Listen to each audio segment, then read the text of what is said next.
you'll be able to watch this all week. No. Right. I'm gonna tell my mom. Well, I'll send it to my mom. He's so proud. She'll get excited. Okay, well, thank you for coming, and you can see that if the broker's here, you get food. We'll get back to doing this more often. It might be, say, 2 years since I've done a broker class in person. But it's important for us just to be able to have a chance to get together, talk about what's going on. I've always got the things that I add, so we'll cover some of my notes. But really what I want to do is hear your thoughts and ideas, things you're experiencing, things I can help. You know, obviously if you're experiencing something, so is everybody else. So we just want to make sure that we cover that. If we could just all, let's start out because Erin's here. Could everybody just stand up, just real quick? Just yell and scream as loud as you can so everybody knows this class is starting. Yeah. Well, and see how that brings people in. Yeah. So if you got questions as we go along, everybody but Nick is welcome to ask questions. Today, Nick and I will meet one-on-one in a few weeks and answer his questions. They can't be that important. Do we have to answer them right away? But, you know, things that I always like to remind everybody, when you go out in the world, everybody says, what's my job? My job is to keep you out of jail, right? And so asking before rather than after, you know, rather than forgiveness, let's just actually just go ahead and ask the question. There's never a time that you can't find me. So people that, thank you, Jeff. You're welcome. This is an example, and Jeff will cover this question in a little bit. There's never a time you can't find me. So I am available almost 24/7. I prefer text, you know, email, but my cell phone will answer. I'm in the building every afternoon into the early evening, so I'm also easy to find if you wander back. You know, I try to work at home and get some stuff done in the morning, and then I'm here every afternoon. Not been back, obviously. I think everybody knows I sit in the back corner for a reason, because that way you can't see that I'm there. But I'm always here. But remember, whether you heard I'm out of town or anything, I won't answer your question. I want to answer the question rather than have you just do it and then discover we should have done it differently. So my wife will usually look at me when I'm out of town and say, really, you're going to pick that up? But I do. One time Ann was nice and actually sent out an email saying Mike's in St. John for the week. Let's leave him alone and just let him enjoy a few days off. Warren Wessel called me on the beach, started by saying, I know we're not supposed to bother you this week, but, so that lesson taught me that it's just not worth it, and I will just pick up. So, you know, just ask the questions that you got. But we've got a lot of cool experienced agents in the building, so remember there's other people, but only one of us goes to jail with you. So when in doubt, make sure that you're asking me the question. I am the Minnesota broker, not the Wisconsin broker. I won't answer your Wisconsin questions. Obviously, I'm easy to get hold of. Brad will gladly answer them as well. If you have a purchase agreement question in Wisconsin, don't come to me. All the other questions you can, but that purchase agreement just is the death of me. And I'll sell 20 houses in Wisconsin this year. I just don't know what I'm doing. Go to Chris if you can't find Brad. So remember, my license is on the line whenever you're out there. So please ask. Remember that everything you're doing, as if you're doing it for me. I'm the broker, I own every deal, you know, and so when you're acting out there, how you behave, how you act is a reflection on all of us in the market center, and certainly a reflection on your broker. I've spent 40 years creating this reputation because it makes it easier and more successful for all of us. So remember when you walk out, those values of who we are is a big deal, you know. I'll say to people when I'm talking, if you just need a quick refresher, go stand in the lobby and read the wall one more time and remember our culture and our values. Because if you remember that and you remember how you're talking to people, you'll discover, hey, this is real easy. The other thing is when you think you're about to get into conflict, call me and tell me. Turn yourself in before we have the issue. One, we can brainstorm and figure it out. But what's really fun is that when the agents call to complain and I already know what the issue is, it catches them totally off guard because we're already dealt with. You know, they didn't go to their broker and talk. We came to our broker and said, this is what's going on, what should I do, but it is so fun when they call me and I already know all the details. So when you think there's an issue, just run it by me so that I'm ready. Hey Mike, you might be getting a call from, just wanted to let you know it's not going perfect or whatever. But also we could brainstorm and figure out what could we do, you know, to be ready for that. Also remember, and I'm the best one to blame, you need broker approval for things. So you're thinking about reducing the commission, you're thinking about doing something, you know, that, you know, always remember to say to your clients, I just need broker approval, let me check on it. Use me as your out as much as you want to. It's always easy to blame somebody else. That's my job, so just go ahead and say that. So if you're in a situation where you need to call timeout for a second in the transaction, just say, let me run it by my broker. You know, if I'm about to write a clause that you're not sure about, run it by your broker. You know, Rob and I were just looking at something together a couple of weeks ago. I'd never seen an association write in what they wrote in. I had to read it 2 or 3 times to figure out why they did it. They wrote something they didn't need, but we were trying to figure out what their intent and what they were trying to say, you know, with it. So obviously giving the examples, you know, helps. There's nothing more fun than on your phone on a Sunday morning reading clauses in an association bylaws. So, no, it's okay. It's not paper or your contract, one or the other. Already, Nick? I know. So in regards to commissions and so on and so forth, is that something we have to talk to you about, or is that something we should, or is it just an option? If you're going to veer from the norm, now the norm doesn't mean it has to be 6 or 7, but from the norm, we don't fix commissions, we don't fix splits and all those kind of things. If you're going to veer from the norm, we should talk about it, and I should know what you're doing. Okay? If someone knew what's the norm, what do you define norm? Currently the antitrust. Yeah, absolutely. So anytime you start wavering from, you know, our office, we don't have policies, we're not allowed to have policies, but our office tradition has been 6 or 7%. So if you're going to do a 5%, I want to talk about it. If you're going to do less than 5%, for sure we want to talk about it, because sometimes the logic would be, why are we even involved? Right? I always say if there's not enough commission in the deal to be sued, then why did we do it at all? Right? So why would you do something for $500? Why would you write a contract for $500? It's not worth it. So that's a big, you know, thing. What about on each side? Like as a buyer agent, you know, if it's Well, your commission that you're going to get as a buyer agent is what the MLS has agreed to cooperate with you in. But as far as Selling, you know, again, the location has nothing to do with commission. It's services and, you know, again, in this market, it's hard to say, hey, wouldn't you listen to some different commissions? We need listings. So I don't want to be silly, but again, we want to have a standard. And the one thing for sure is that we don't want our standard to be that we're going to reduce services. So, you know, again, if you were doing professional pictures, you're going to still do professional pictures. So at what point should you not be involved?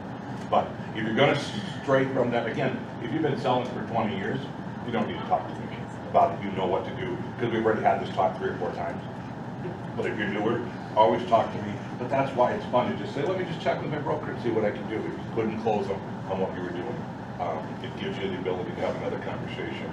And then you can go back, my broker said we could do this. I don't like how they do it at the car dealer.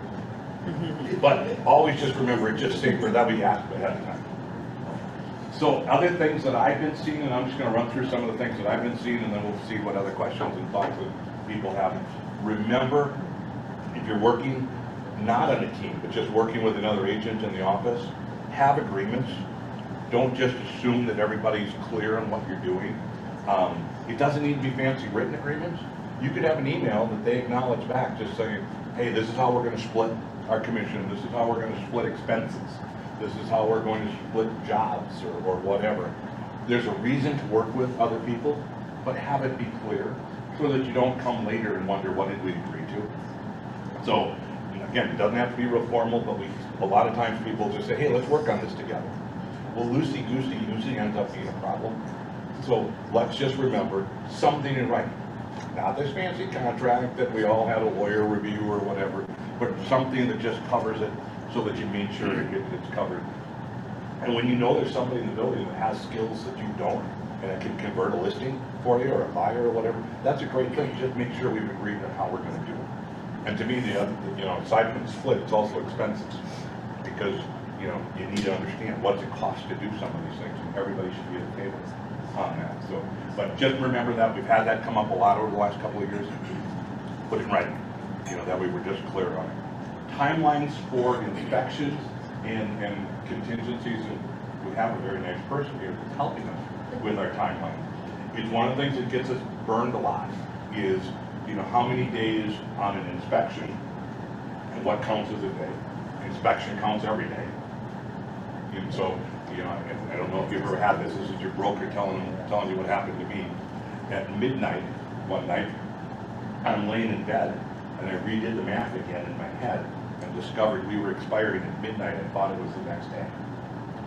And it was a $15,000 earnest money check that might would have been covered if I was wrong. And my buyer was still thinking the following morning whether it was going forward. Luckily by noon, he said he was, and we were good to go, and I calmed down. But it reminded me, why do we have systems that remind you of dates and all that kind of stuff? You should be calendaring yourself to say how many days until this is due. But it just about cost myself $15,000. I was going to call my broker and talk about it, see what to do. Instead, I just didn't sleep that night, because that was the other alternative that was available. But remember those dates. But if you do, you know, the old 48-hour contingency and contingent on selling your house, that doesn't count weekends, where your inspection contingency does. So 2 days can all of a sudden turn into 4 days. And I had one last year that proposed a 7-day, you know, contingency on selling their house. They weren't even listed yet. They understood why they did that. They offered 20 grand over list. So, you know, as a seller, you understand why we wanted to list, and we didn't have any other offers. We were 5 days on the market. At that point, to start thinking, hey, maybe we should have this talk. I countered it back with 1 day to sell their house, and that weekend's counted. So I just overrode what the clause said in there. They still, I mean, they had a house that was going to sell in a minute, just get it on the market. But just remember, because that 7 days was going to end up taking into 2 weekends, it was going to be 11 days. Had I just signed it and agreed to it.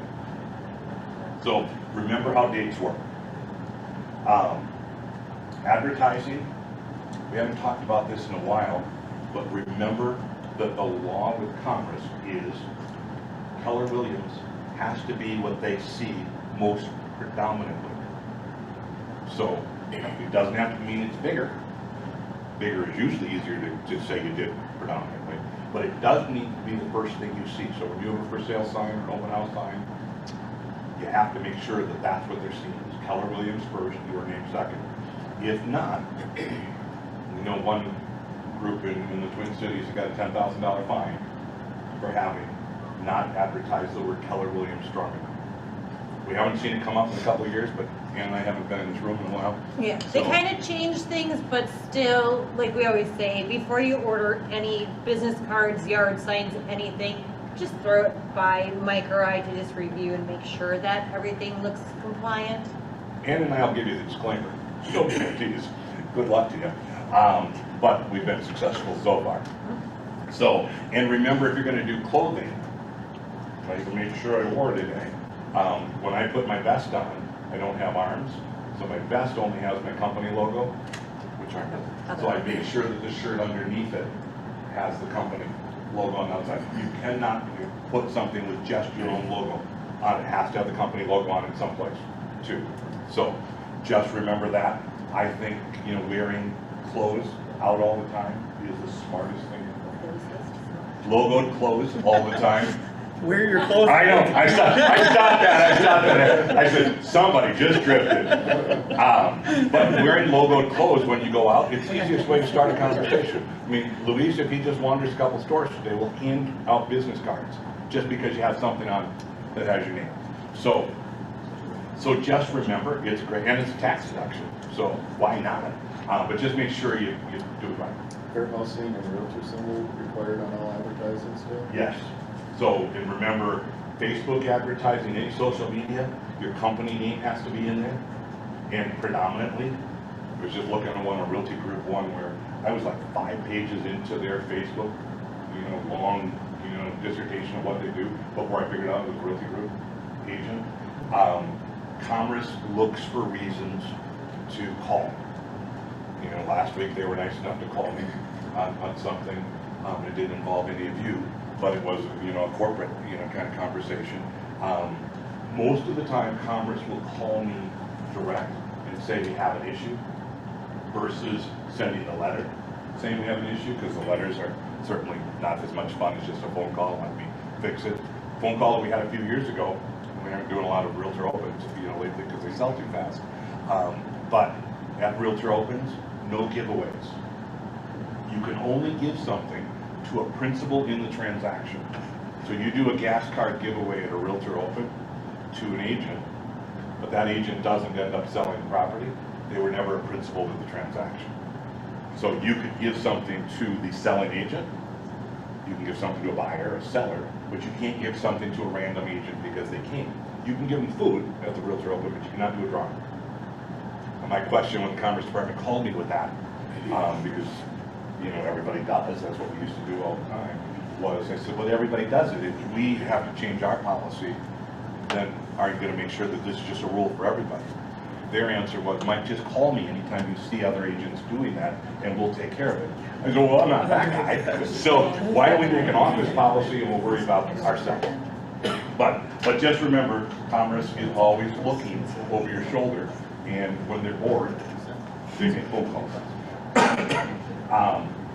Showings. Everybody leaving business cards at showings. We stopped doing it, you know, at the start of COVID because you might have COVID on the business card. But obviously we found out that's not. So if you haven't gotten back into that tradition, I got a phone call a couple of weeks ago of praise, which is always kind of fun. My own showing down, I don't remember what town I was even in, someplace way south. They had 20 or 30 showings. I was the only agent that left a business card. And so she called and left me a message saying, thank you. You're the only agent of all the showings I had that left a business card. I promise to save your card and remember your name and Keller Williams. But those manners are just as, you know, your culture, your grace of how we do things is so important. So if you're not leaving business cards because we cut out of that tradition, get back into the tradition. It is important, but that was really fun to me. I don't always leave them at a vacant house. You know, I don't want to make clutter and litter, you know, to them. But if there's a seller, they deserve to know you came in the house. So remember that. The other thing that I hear all the time is feedback. Give feedback on every showing. If you're concerned about giving feedback because they like the house, sometimes I hear that objection is, but I can't say anything because we have interest. Well, you can just say they're interested and not answer what you thought of the price or whatever. But again, our business card is our value system, it's who we are. You know, it's not actually a little piece of paper. So let's show everybody, you know, the Keller leaves. Come on, Judy, we have food and dessert. So just remember to do that. The other thing is we're slowly, I mean, obviously the world's becoming more and more normal with the COVID world, but you should still have a mask in your pocket or in your purse every time you go out the door.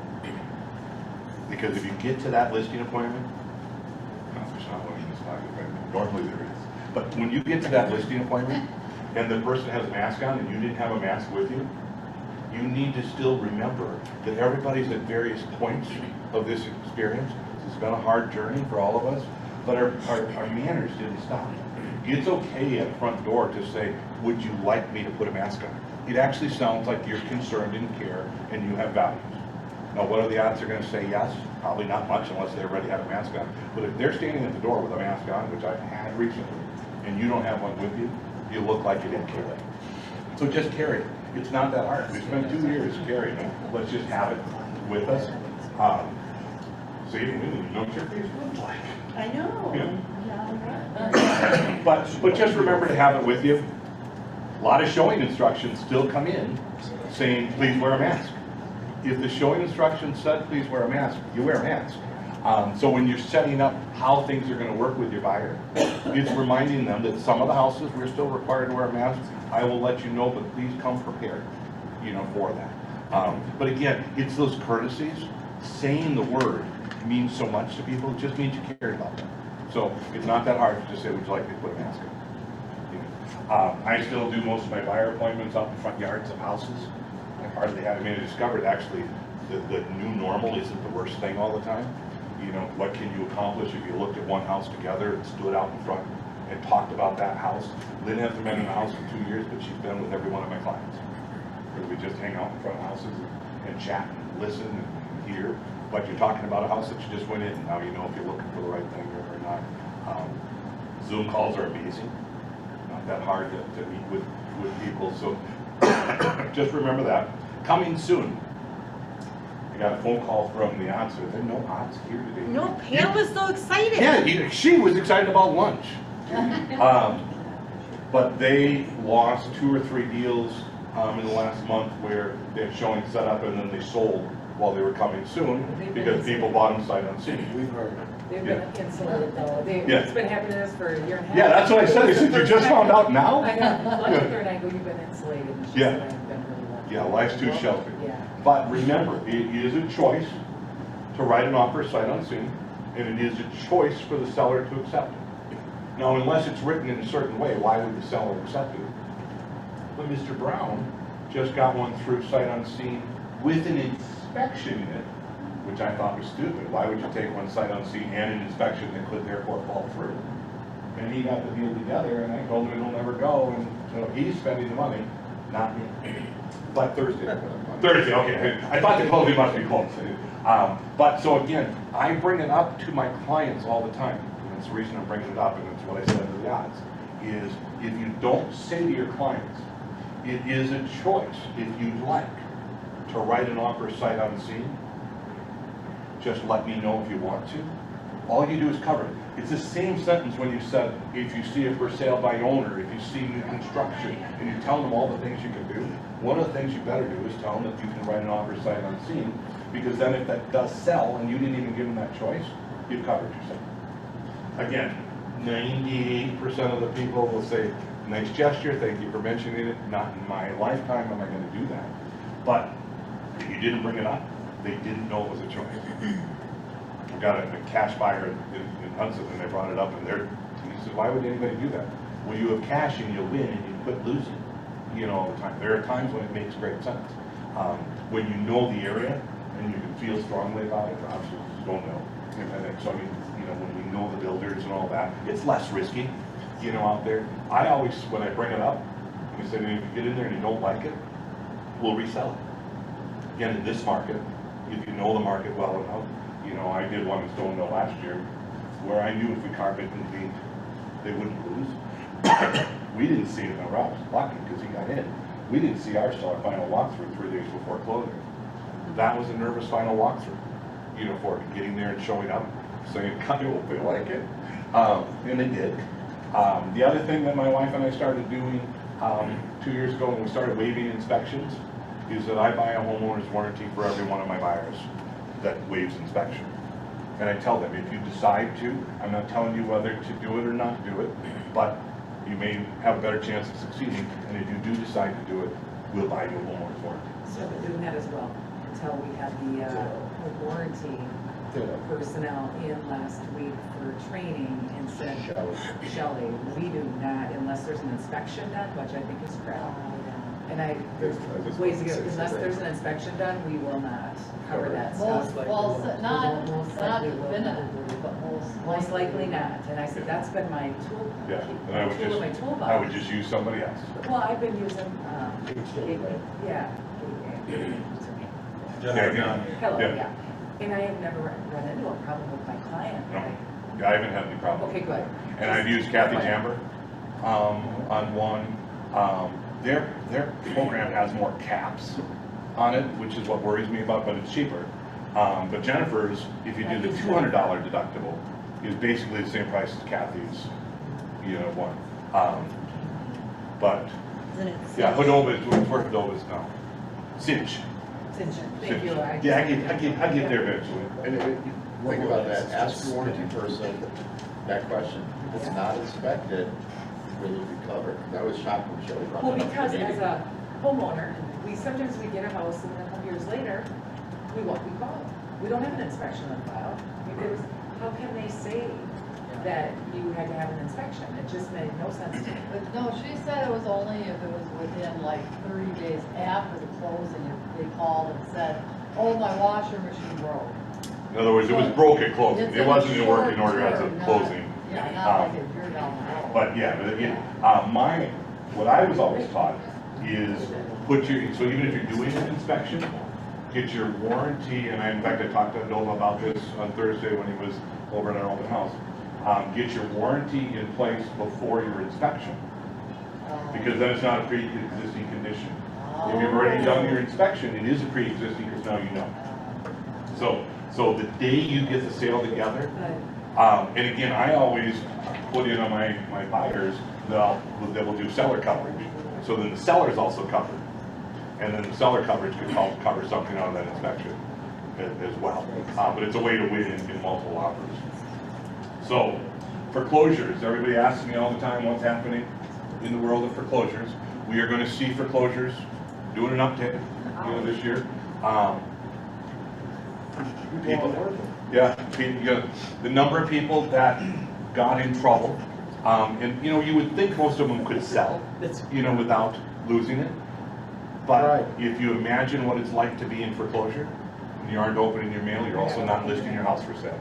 So the majority of the foreclosures that Jeff and I list are ones that were never on the market. And yeah, you sit there and say, why wouldn't you try? But you also don't understand how many of them have second mortgages, have deferments, and all those other things. And the math is different than what we think. But the hardest thing is understand the emotions of those people.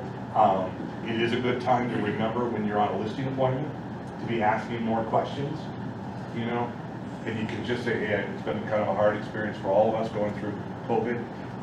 Did you participate in any of the government programs of being able to defer payments or anything? Because those payments are thrown on the back. And sometimes they're hard to find until the day before closing, and we discover they owe $20,000 that we didn't know about. So start asking the question on every one, but remembering to ask the question in a fashion that talks about the journey we've all been through. This isn't asking because you look like the one person that maybe had to ask for, to participate in not making payments for 7 months or whatever. It's just remembering that if they did do it, most of the time their answer is, well, I did something, but I don't remember what I did. Well, then quickly go to title, have them do an O&E report, and let's go do a search and see if there's anything back there that will surprise us and make us all very sad, later. Because again, most people have equity, but those would be the ones that would be apt to have the least amount of equity. So all of a sudden discovering $20,000 that they own, it doesn't take long to have that kind of a bill. We got it from all the loan modifications in 08 and 09, and those all somehow forgot. And we forgot because we didn't ask the question, and it was 4 or 5 years later. But all along, this money was sitting back there without a payment plan. And then all of a sudden, we start paying.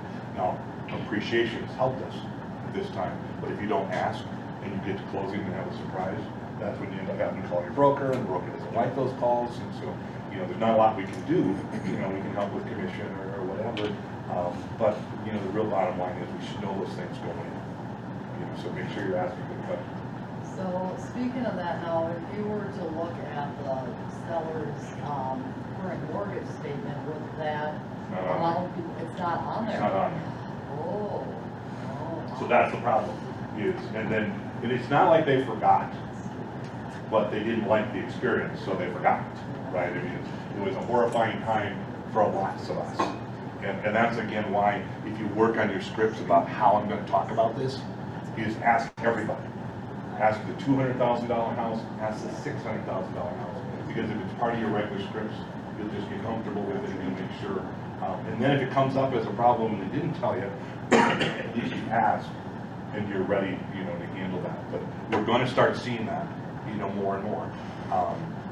And a lot of those people will also be behind in payments, because if you hear that, then is there anything else that we need to talk about? Are you current on your water bills and all those kind of things? Because it's amazing, all those things start changing the net sheet, and you're going to see more of that. Again, as Nick said, most of those people should be able to correct their problems by selling in this market and getting out.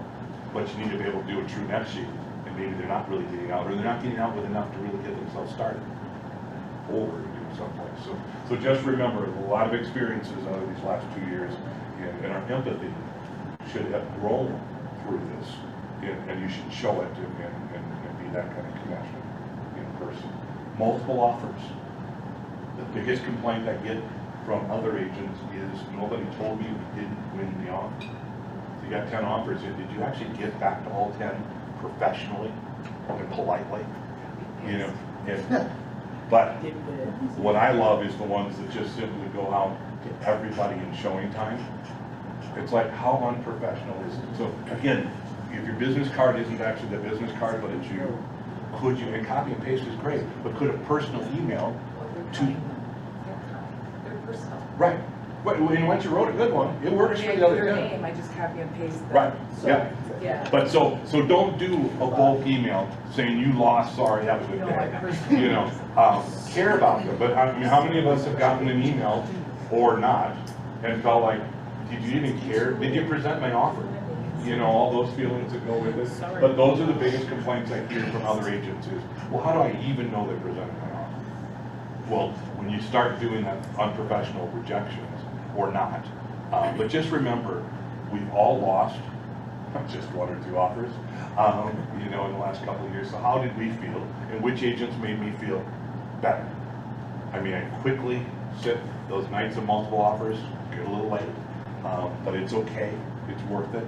Obviously, normally there's 1 or 2 that are obvious, but you have to present all of them. It doesn't mean you have to read every word, but you do need to present them all and make sure that they understood the differences of those offers and all that. So how we do that and how we reject them will get you your next offer.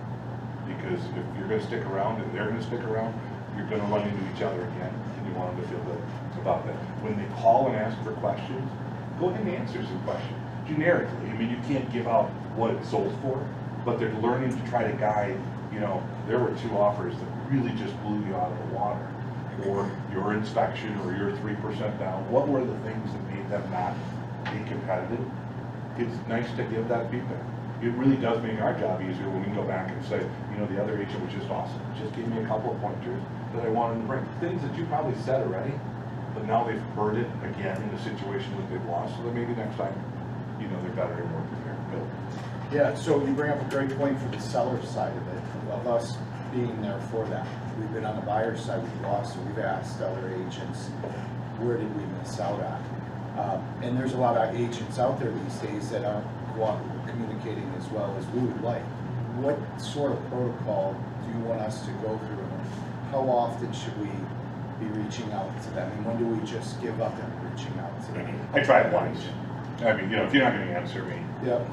And I will usually, if an agent, I would rather do it on the phone than by email.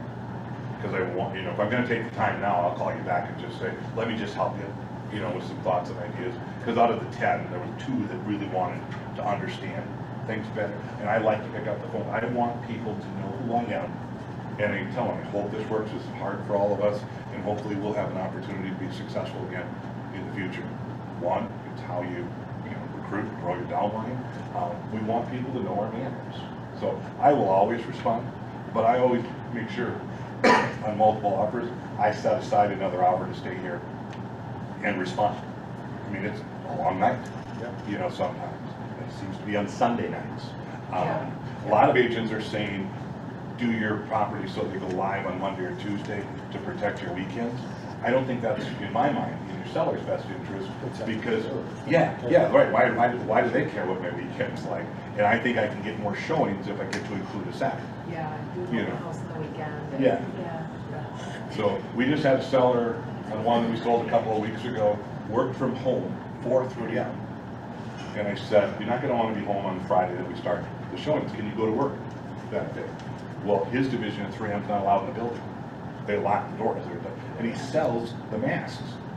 It's like, he's the busiest department. He can't go to work. So he came in. I, of course, was home recovering from COVID. So Jeffrey, because I didn't think you guys wanted me to come in that day, Jeff came in and hung with him, and he worked in one of our offices for the day. Drank our Diet Coke, drank our water, had a great time, and then just won in our drawing. So he is a raving fan. Something I'm gonna do on one of my upcoming listings is I'm gonna share with the seller hotel room for the sellers. Oh, nice. For the renter, and get them out of the house for a day. Because we know we're just gonna be bombarded for 2 days on a $250,000 listing, get them a hotel room. That's what I tell them to leave on Friday and come back on Sunday. Yeah. We'll stay a family, if we can afford a hotel, I'm gonna pay for it. But I think that's. And this was a renter, so it's how to figure to get a renter to play along. I tell my clients. Right. I know Cheryl Schultz over at Remax does it for all of her clients. I'm gonna get you a hotel room because you're not gonna be able to live in your house. Yeah, I'll try to Part figure of it out. the market. Yeah, and if you think about it, again, when you're justifying your commission, you know, this is what I charge, but this is one of the features I have. I think that's an awesome idea. Yeah. Because the easiest way to sell is affiliate. Just let me have it and let me enjoy myself. So that's great idea. What else we got for questions? Multiple offers, this one was presented to me and I don't know exactly how to use it, but somebody said with FHA mortgages, you know, you're always put at the bottom of the list or sometimes not even presented. There's an agent out there, she's gotten a bunch of FHA accepted because she goes to the listing agent and says, well, if your seller's not gonna look at FHA mortgages, then they're discriminating, or is that what they wanna do in this transaction, is discriminate against my client. Wow. I'm like, So boy, what's that's threatening? ballsy. I like that. That's ballsy. Yeah, don't do that. I can't list, Ask if the one of my broker. houses I'm listing, I can't list FHA just based on the situation of the house. Right, in And we condition. can't paint in the summer or the Yeah, winter. Yeah. conditions sometimes, but they, you know, some agents are saying we're not looking at FHA. Yeah, and I would Which never I be, think is true though. Yeah, you know what's about the pile there. right, But this was just some agent within Keller Williams is using that. right, Ooh. yeah. Well, the hard part with FHA is that if they're going to FHA, they don't have the ability to do any, you know, appraisal gap coverage or whatever probably. So, you know, that's the reason they're at the bottom of the list, not because it's FHA. But I did. But if they have the cash, I did do We an asked them to match FHA it. appraisal gap. well, if they have the money, yeah. So some people have to go FHA because of their credit. Oh, I did have, Right. yeah. So, but most of them, Like- not only was it credit score, but it was, I just don't have another 5 or 10%. Exactly. I get Right. it. I've done VAs with a $20,000 appraisal gap, absolutely. So yeah, I mean, that's why it's not fair to just say we're not taking FHA. And that is a discriminatory thing, just marking the MLS no FHA on a mid-house. Obviously FHA would work, we were not saying it doesn't. And you can put extra money down on FHA, you don't have to be minimum down FHA buyer. Most of the time, in this market, it was either interest rate or credit score. You know, because traditionally, the interest rate will go lower on FHA. But the same thing with, you know, you could be first-time homebuyer using MHFA money, and you could have down payment assistance and stuff because you qualify. That doesn't mean you didn't have the money to go and pay an appraisal cap or whatever. So, you know, representing your seller is all those plans. Seldom, when you get to 10 or 15 offers, is the highest amount your best offer, which is a very interesting thing. You know, because which one's going to close, you know, is the question. So, I mean, this one that we just did on Jackson and Maplewood, the one that we accepted was $5 grand under the top one, but they had $35,000 in appraisal gap. So they covered every nickel above the you know, list price. So obviously, that seller was happy. You know, but so that it's the whole package. If you're not going in and seeing if you can get an appraisal waiver, if you're putting 20% down with the prices where they're at, especially if that house is sold in the last 10 years, you could probably get an appraisal waiver before you write your offer. So now it's not subject to finance. And so that's something, if you've ever gotten one, it's a good question to ask your loan all the time. Carrie? Yeah, so I'm like, ooh, I just thought about that for Look, another. she has notes. Who else has notes? She's got notes. Okay, good. I like Yeah, I have that. to That's write cool. everything You're my down. friend. Almost Well, can't, I I- can't stand over the camera. Yeah, I mean, we made an offer over the weekend, but couldn't get a hold of the lender because, you know, they're some weird lender in Texas, so it's like, you know, we couldn't, an appraisal waiver would be a good idea to, yeah, see, they basically just punch in the address and then see if it comes back, right? Yep. They're putting down, you know, 35%, so. Yeah, and so they almost always will win that conversation. So with the loan officer, when the buyer brings the loan officer in and you introduce yourself, your first question is, what's your availability on weekends? How do I find you? So I don't need your office number, I need your cell phone, and I need to be able to find you. If you tell me you're unavailable, on weekends, then I have to go back to my buyer and say, I'm not sure this is the right loan officer for us, because we need availability. You might lose because I can't find your loan officer. How do you get an updated pre-approval? And some will give you a pre-approval that you can type over it and put the address in. But I like to review before every offer with my loan officers, because I copy them in and I expect my loan officer to call the listing agent and say, this is why this offer makes sense, to help me in my process. I actually did contact the lender on Friday, and for all the 3 properties that we were touring that day, I said, can you just write up a individual pre-approval for each of the properties, just in case, because the lender was unavailable. They could not even do that. Yeah, with the address. They wouldn't just Yeah, do the right. address and remove Yeah, the. yeah, that's when I would have the chat with you, because you can't have, 90% of a good offer. You need 100%. You need them at the table. You need partners. Try to talk the buyer out of using this lender that Right. they want to use, Yeah, because the only time we write offers are on the weekends, if they all come soon and I mean, get live Thursday and Friday. yeah. So, yeah, you need a phone number. And then the other question I had, going back to, earlier with the commission, and I don't know, maybe that's what he was kind of getting at earlier. Now, we've seen on the, the MLS where the payout has been 2.5 much more often than 2.7. And what is, it's kind of frustrating, but do we have a policy as an office, market center, that we do 2.7, and like, if it was 2.5, we'd have to, So, we have no policy, because an exact policy would be against the rules. Okay, We have a preference of 2.7. We like to sound like a full service yeah, real estate company. And you can split 2.7 no matter what you collected on your end. But I'm not opposed to other splits that have logic to them. But the final determination of what that split is your seller agreed to. Because it's not our decision alone. The seller, is gonna change commissions, and splits and all that. It should be part of that conversation. so hopefully the seller, if we're on the buy side, we don't know what You got no idea. conversation they had. Hopefully they understand, really it shouldn't make a difference, but, Well, you're gonna start seeing a lot of them with much less than those numbers. So, what's Joey Torgelson's, 1,000? Isn't he $1? Dollars out there, yeah. So, again, true buyer brokerage is the buyer page. So you can reflect that in your offer. The buyer, paying me X amount, and that's why we've offered, this amount. That's hard to do in multiple offers. No. But, again, you can have a contract that says the buyer's gonna pay you 2.7, and then when you collect 2.5, we're probably not going after the buyer for that difference. You're welcome to, in a normal source of business, but we're not gonna sue them for that or something, like that. So, you wanna think about how you're writing the contracts and all that. Quick question on commissions. If you have a buyer and you file issues for them, or maybe a neighbor or something like that, no person involved, is there a standard that the office accepts, like a 1%, just to break the paper? So my basic theory is, if I'm just writing the paperwork, I don't ever want less than a couple $1,000s. Okay, so seeing 1% is hard, because you go and do that lot for for $35,000 and $350. Why was it? So my basic theory is at least 2,000. If you think that's available, then come to me and say, is this okay?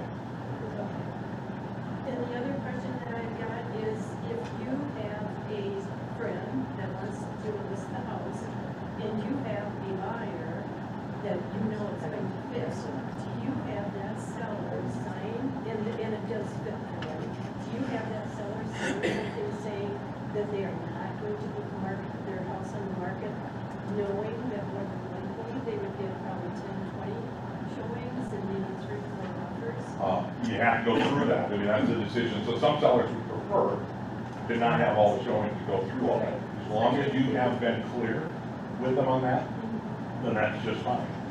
Yes, in my opinion, why would you not go on the market in this world? Because we don't know what's going to happen. But there are lots of sellers.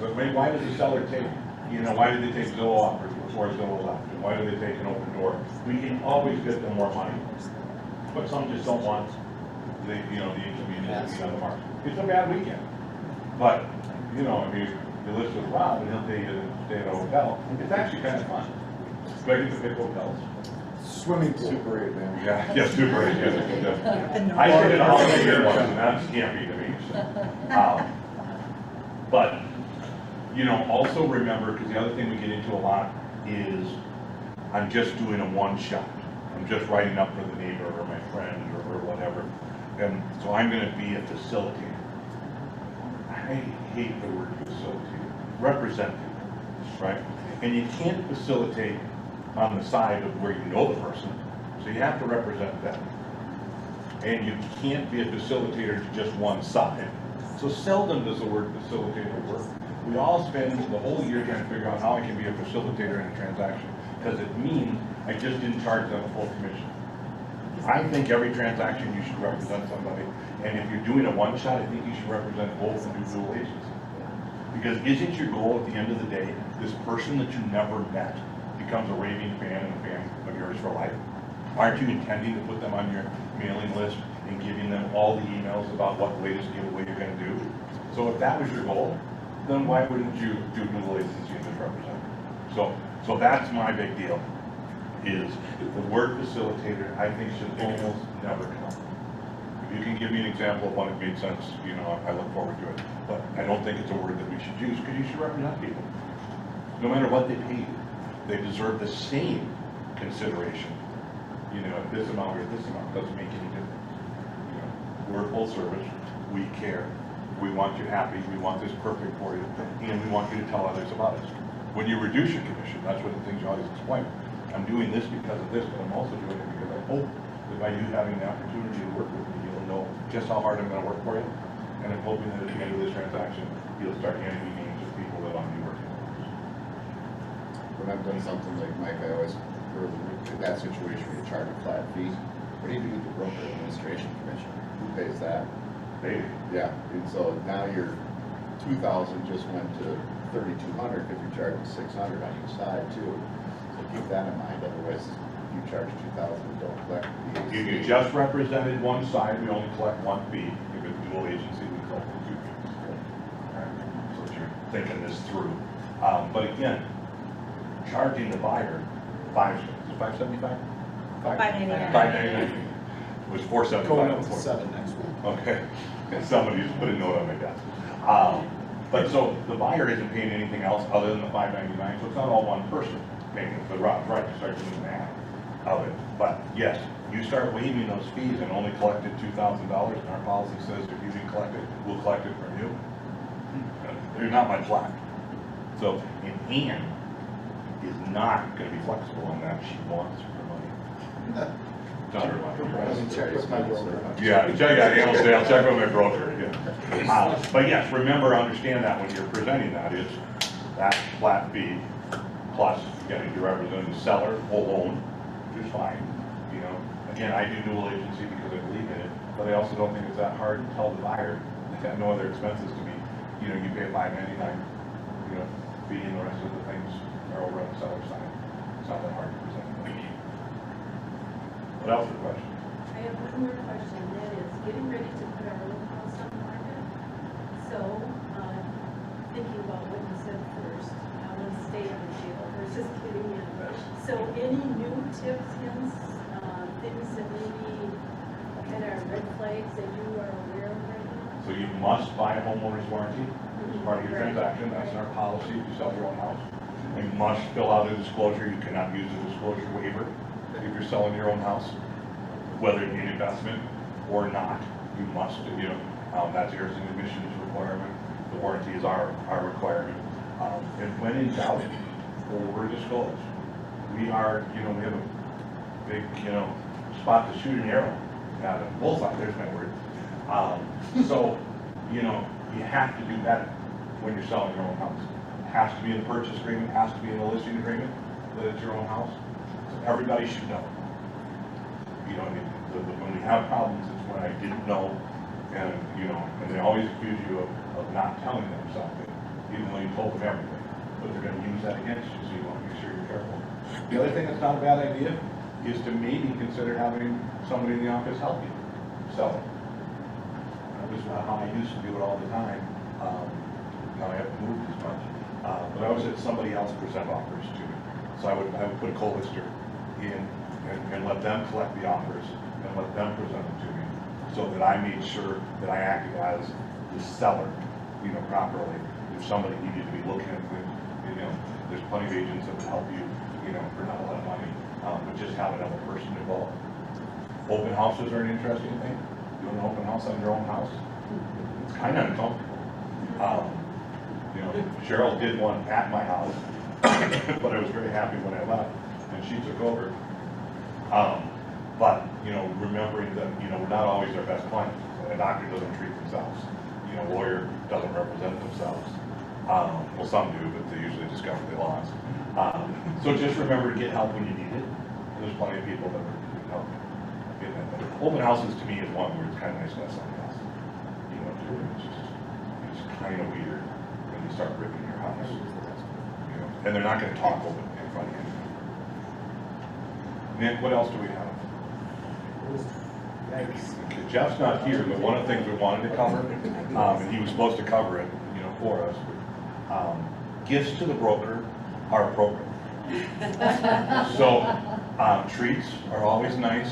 I don't like sprinkles, I don't like bagels, and I really think fruit shouldn't be in a building. So, think about that. I don't drink much, but I'm willing to do shots at my desk. You know. We used to keep a bottle of wine there all the time for whoever was in on a Friday night. Crack open a bottle of wine. Amy Westerland came in one time, and she was so excited because she had found a bottle of white wine in the refrigerator. She said, "This has been here a month. Somebody must have forgotten it's here. Let's have some wine." I said, "It's mine." I said, "But as long as you're here, let's open it." So. I do have a question. In regards to the sellers paying the buy side agent commission and that changing from a legislative perspective, when do we foresee that happening? What's the talk on the street? And how do we start marketing or positioning ourselves with our buyers? When and how do we do that? We're watching it. I don't think it's going to be legislated from our state, so if it happens, it'll be bigger than that. Federal level? Right. And I don't see it happening anytime soon. We've been winning most of the cases. Through lobbying? Yeah, and I mean, so we've made some changes. One of them is why I keep saying we don't have a policy, because we don't. Because you can't have a policy. One of the objections in a lot of these suits is, you didn't tell me I had choices. Okay, well, they do have choices. Now, the norm of the market is not the way to answer that. You know, we want to position you in the best position possible to get you the most showings, you know, and the highest offers, you know, possible. But can you get that same offer at 2.5 as 2.7? Yeah.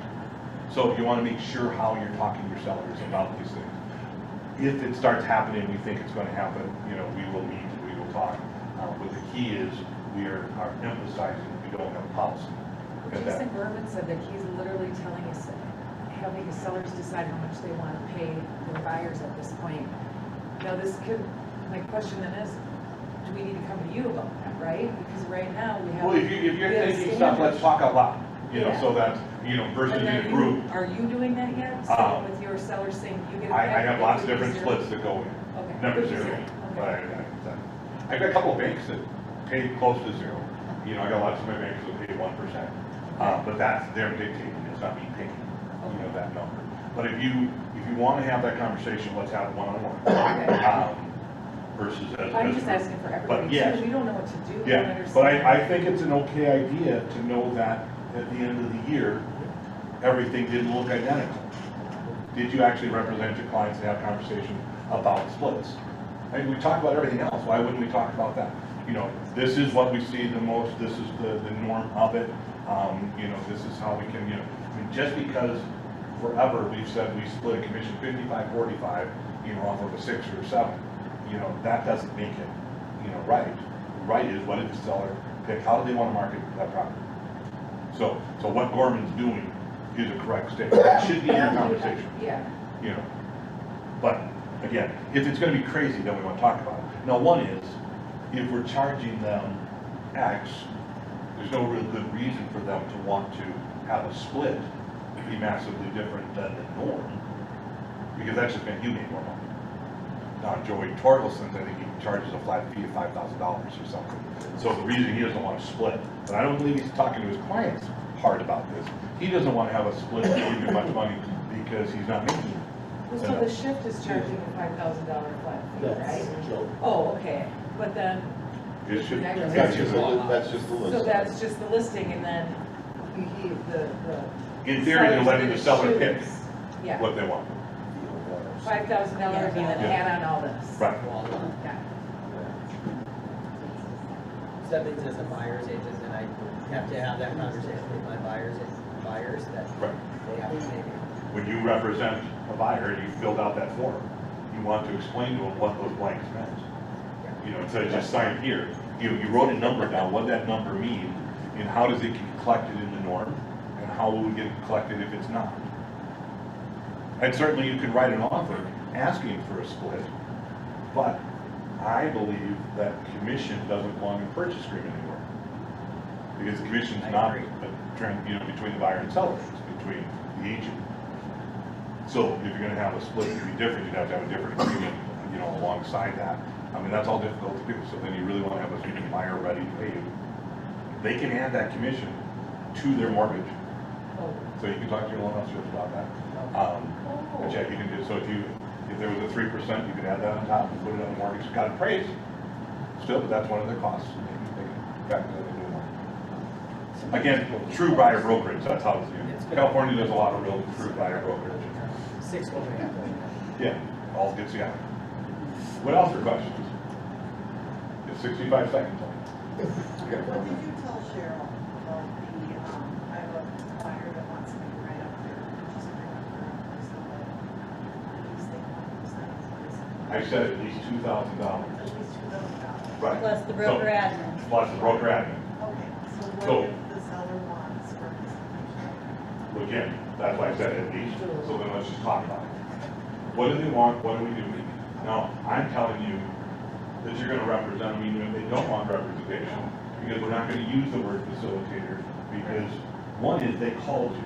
That means they already know you. Once they've gotten to that point, you have to represent them, you can't facilitate. The true facilitator is you don't know the buyer or seller, and I'm just putting this together for you, writing a contract. When's that happen? Maybe me, but when's that? You know somebody, this is, my best friend's mom. Well, okay, well, then why do we still use the word facilitator? Right? I don't know. This person meant something to you. And then the person on the other side, as I always say, I wouldn't be here if I wasn't trying to grow my downline and people in my life. So why wouldn't I want to represent you? But the reason I use 2,000 versus saying, hey, nothing less than 1% is the prices, would be different, Now we've gone up in pricing up, it doesn't come into play all that often, but in the old days, I would say something like that, and then I discover it was a vacant lot, and we made $350 plus, flat 95. It's like, really, the moment I get a phone call and they're threatening us to sue, it's like, okay, we didn't get any money. Okay, thanks. As we make two comments. We're really lucky to have Mike here as our broker. He's knowledgeable. He's got a great reputation in the business. He usually can fix things before we get in trouble. So we're lucky to have Mike. And the other thing that I used to sit next to him or closer to him, and so many agents would come and complain about things, and they'd say, "Well, what about my commission?" And Mike's answer was, "It's not about you. It's not about you or how it affects you at all. It's only our buyers and sellers. That's who we got to be concerned about. We don't factor in." When you work for me, I teach you one time how to figure out a commission, and then I tell you if I ever see you figuring out your commission on a transaction, I'll fire you. Because you shouldn't know how much you're gonna make. The surprise should be when Ann deposits it, because if you're worried about how much you're getting paid, you forgot what you're paid. We are blessed to do this. It's really special, and we get paid wonderfully. I mean, you think about it. You look at those checks. Tell me where else you can make what we make. It's really cool that we get to do this, but if it's not for the person, then you missed the point. You need to go back out in the hallway, read the wall again, and understand, why you're coming here and figure out some of these mean something. But if you're figuring out commission checks, and I understand we've all been there where you needed the commission check, but we don't act right when you know how much you're getting paid. It doesn't make any difference. So, that's my value system. Okay, any other questions? Anne Marie? Comment about our conversation is pretty much thank you very much. Multiple offers, and we're thinking about maybe your deadline on the MLS. Just that really quick. So- Protect ourselves. The only time I've lost in a hearing for myself, I told Michelle Smith she didn't need to come with me because I can handle this, I'm like Olsen, and the 5 people that were on the panel at the state association were all people that I've had dinner with before in my life. This is fine, I got this, and I lose because I put in the MLS what time highest and best was due by. My seller, a bank, picked one the day before and took it, and I said, no, the highest and best is still going, no, we like this offer, we're taking it. Well, the seller can do anything they want, right? It's their right. Only I publish a time. Well, that's false advertising. Then because I took something and somebody didn't get to have a chance. Now, when they presented their offer later, I still sent it to the seller. I mean, the seller rejected, so I had it in writing. I thought I did everything perfect. Like, I did not disclose there was an offer, but they said I should have allowed my seller to. I don't know how I could do that. But if you Marie had somebody that was trying to force the issue on an offer, and I said, if you put it in writing in the MLS, you need to be careful about that. If you would have taken that down right after your bank accepted it, would you still got it? Yeah, say it's seen. So I have a tendency now to just simply in the MLS put highest and best has been called, and then it makes a lot more phone calls, And don't put a deadline. and they don't put a deadline. But, and as long as you don't take something early, it doesn't make any difference, right? It's only if you're gonna break that, you know. And again, my question would be in the seller's position, why wouldn't you see it to the end? But sometimes offers are that good. Seriously, I'm getting yelled at. I know, it's not my fault. It's an awesome class. You heard the noise and stuff. But we'll get out. Okay, my last question is, on the buyer side, when we're putting a strong offer together, and we've been doing this over and over, we get rejected, what do you feel about putting an expiration time on our offer? What's I the- never do, because if you put an expiration date when that time comes, your offer was rejected, it's closed. Right, that's what You I'm know, so saying. I don't do it because you can pull it. Yeah, and you can pull your offer at any time. So I don't like it, but I know lots of people do it, but, you know, it doesn't make any difference because, you know, you don't end up being at the table, that's professional. Yeah, I'm just gonna hang out. Thank you.